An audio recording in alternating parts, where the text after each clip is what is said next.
Let's real quick look into our teams. I'll go to you first because everybody praised you for last year's draft.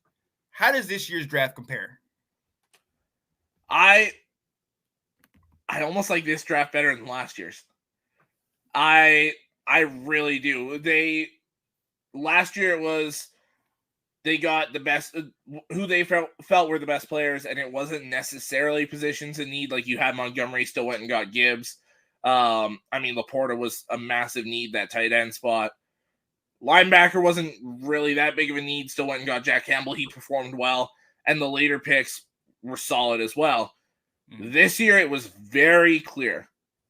Corner or edge rusher. Yeah. And you went and loaded up at corner, got two of my top 5 corners in the draft in Arnold and Rakestraw. And then essentially, if you look at it, we traded a 3rd round pick, got Carlton Davis, which I'll take Davis over a 3rd round pick any day. Right.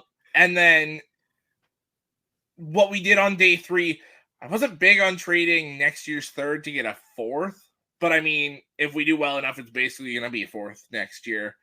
But getting the Giovanni Manu, the offensive lineman from BC up here in Canada, 6'8", 360, massive human.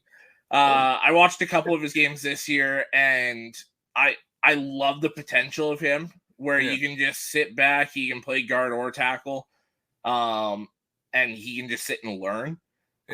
Yes, please. Sione Vaki, the safety / running back / utility player, essentially from Utah. With these new kick return rules, I think he's going to be our returner.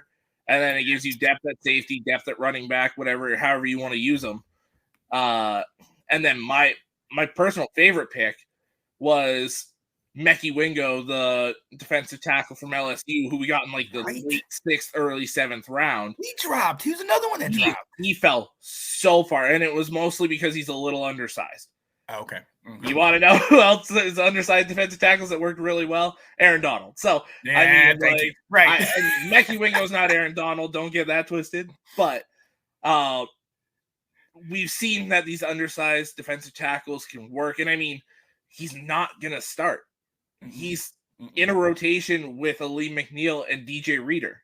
Right. He's going to come in certain situations where you want to use him. Like, I think it's perfect. I think that, like, to me, this was the perfect draft of getting that depth and the last couple starters you really needed. Everyone was talking wide receiver. We loaded up with undrafted wide receivers. I didn't think it was that big of a need. You lost Josh Reynolds, but you still have Amon-Ra, who's, to me, a top 5 receiver in the NFL. Yep. You get, hopefully, I said this last year, and then all the other stuff happened. You get, hopefully, a full year of Jameson Williams. Let's see if he can stay on the field. Yeah. Injuries or otherwise. Stay off those sports books. Yeah. And he's a guy that Goff really trusts, and then you can start to see that connection start to form later in the year. Hopefully they can start off on the right foot this year. So I didn't think wide receiver was that big of a need. I loved everything about this draft. Oh yeah, absolutely. Nathan said, Alex, was I right on? Yeah, you were right on Goff. Yeah, I'll give you that. You won it. They won the trade. We'll see. Yeah. Look. I think it was a win-win trade personally, but very true. Yeah. And Stafford still got the ring. Got the ring. There we go.